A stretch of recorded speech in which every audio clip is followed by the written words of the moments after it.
Okay, Brad, well, congratulations, mate. Half of that. Yeah. Done. Successful. We changed the rules. We did it. Yep. You moved us around, you moved us here, you moved us there, and you got us onto a spot, and we got those 8. Now, well done, mate. Thanks. Now, guys, there's one thing, and Johnny's learnt this saying off me: persistence beats resistance. And that was what you did today. We persisted, we changed, we did this, we did that. A lot of people would have just turned around and said, mate, enough's enough. Today, yeah. But you didn't do that. So there's a tip, guys: persistence. He persisted, he got his target. So, Brad, where are we going now for these whiting? Further up here, straight up the channel, and find the edge of the drop off, and find some sand holes and have a crack. Well, half a dozen whiting, 35 to 40 centimetre. Good luck, mate. You did a good job on the calamari. Stay tuned, guys, because here we go. We're off to get some whiting.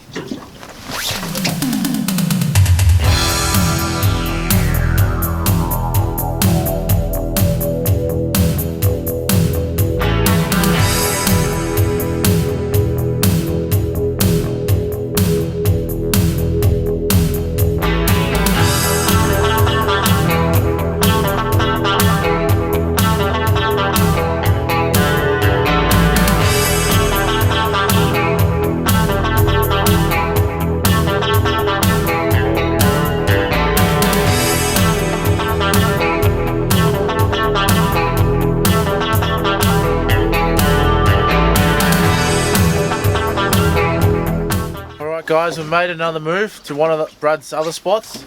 Good luck here, mate. Yeah, thanks. You had a bite, Brad? Yeah. I think it's a leather jacket. It just chewed the squid.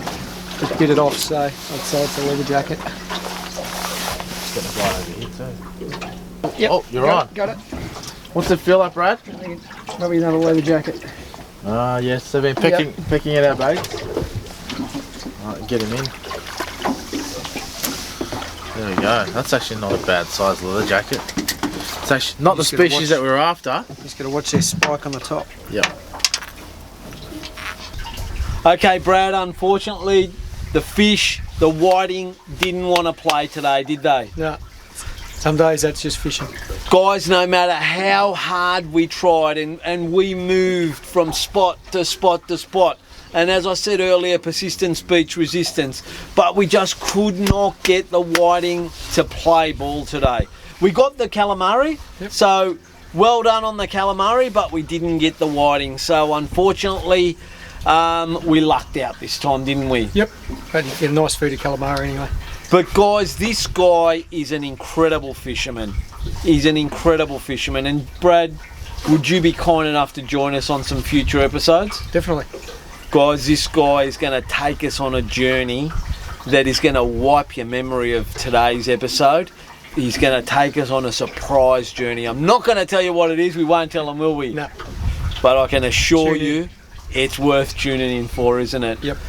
So guys, tune in after the break, and what will happen is I'm going to take you back to my place and I'm going to show you how to make the humble calamari with chips and a nice salad. How does that sound? Beautiful. Thanks again, Brad. All right. Thanks, Dean. Always Thanks, been an absolute pleasure having you on board. Guys, it's always a pleasure having you guys on board, and we'll catch you next time. Catch you later. Okay guys, so as I promised, I'm going to show you how I make calamari. Now this is my way.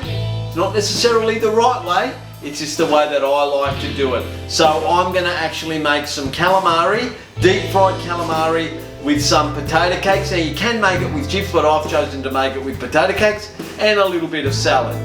Now I'm one of these people that's torn, because when I catch calamari it makes such good bait, but I love to eat it as well. So you saw us out there with Brad and Johnny.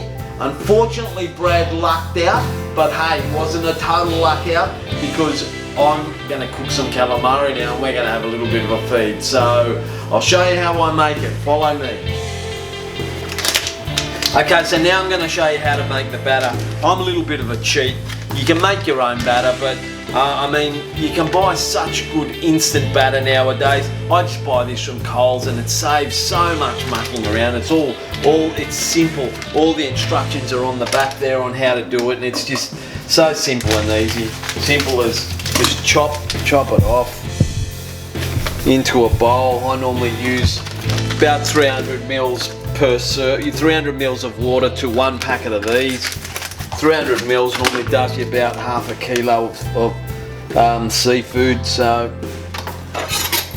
500 mils off. So I had 100 mils of water in there. This is actually cold water. It's always better to use cold water. Gives it a little bit more of a crisp. If you've got time, you can actually put ice in it and let it sit in the fridge as well. That's how you make tempura batter. So you just mix it up. You'll see it starting to thicken up.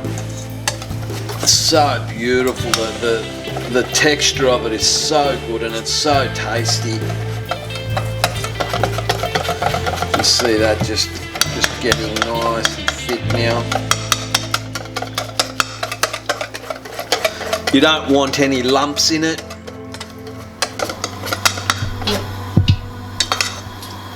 Okay, so the secret, I believe, to getting your deep frying to work well is the temperature of your oil. So I've invested in one of these. It'll give me the temperature of my oil. You can see the temperature climbing now. My oil is just getting to about 70 degrees. They say the right temperature is about 180 degrees. So let it go until it gets to that 180. Then what I'll do is I'll transfer from that to here once the heat's up, because that's a big flame, and that flame will burn the oil, and I don't want to burn the oil. And while the oil's getting warm, a lot of people say salt and pepper calamari. This is how you make salt and pepper calamari. Salt in your flour. That's how you do it. And pepper in your flour. And that makes it salt and pepper calamari. It's as simple as that. Well, that's my way of making salt and pepper calamari. Mix it up.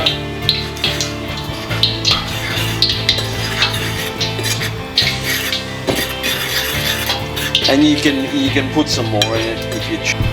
Okay, so that's hit about 160. So now I will move it to a smaller flame. Now that I've got the heat up, I'll move it to a smaller flame. And that maintains my heat. We'll just check it again.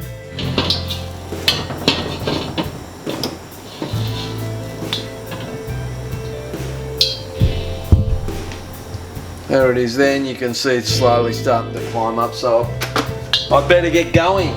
So, pretty simple. Flour. Best way is just put a few in. I like to use all parts of the calamari. The only thing I don't use is the eye and things like that, but virtually everything else I do use. I like to make calamari rings and the tentacles and the wings. They're all delicious. In the flour.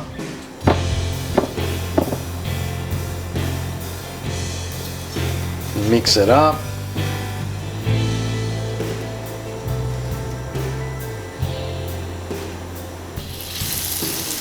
You can do that. Try and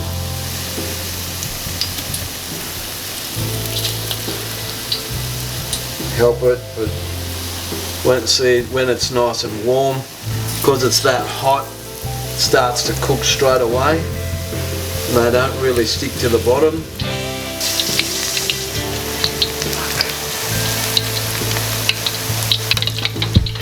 Now you don't, with seafood, you don't want to let it cook for too long, okay, because it starts to get really rubbery. When you're deep frying, it's always good to have a paper towel on your plate so that it absorbs the oil.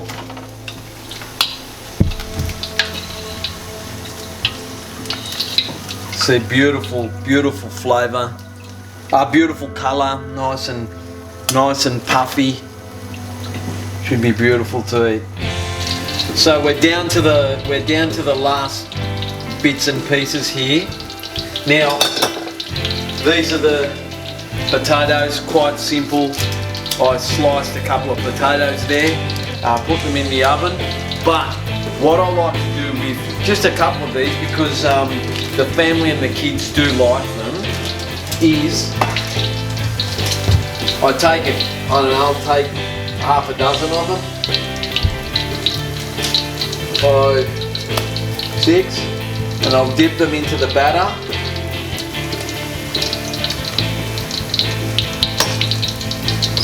I'll take these ones out. Still have some potato cake, very simple and easy.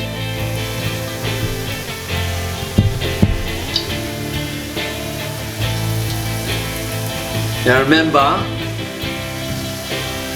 remember they've been cooked, so all you want is that batter to cook.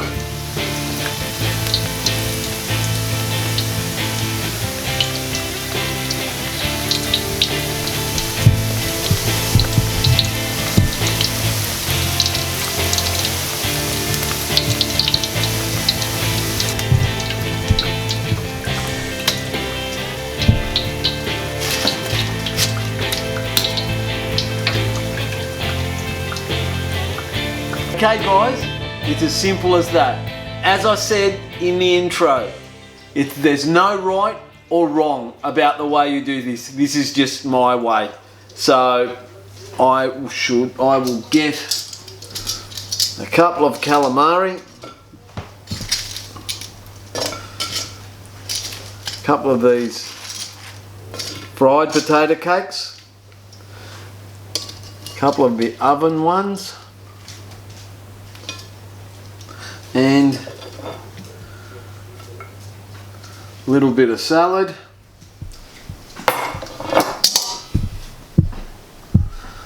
Squeeze a lemon over the calamari.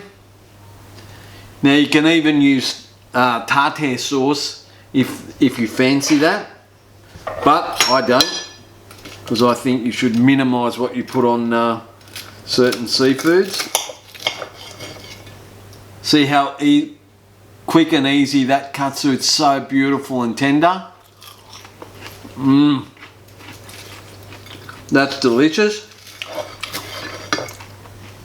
That's your potato. Simple as that. That is your true blue Aussie calamari and chips. Bon appetit guys. See you next time.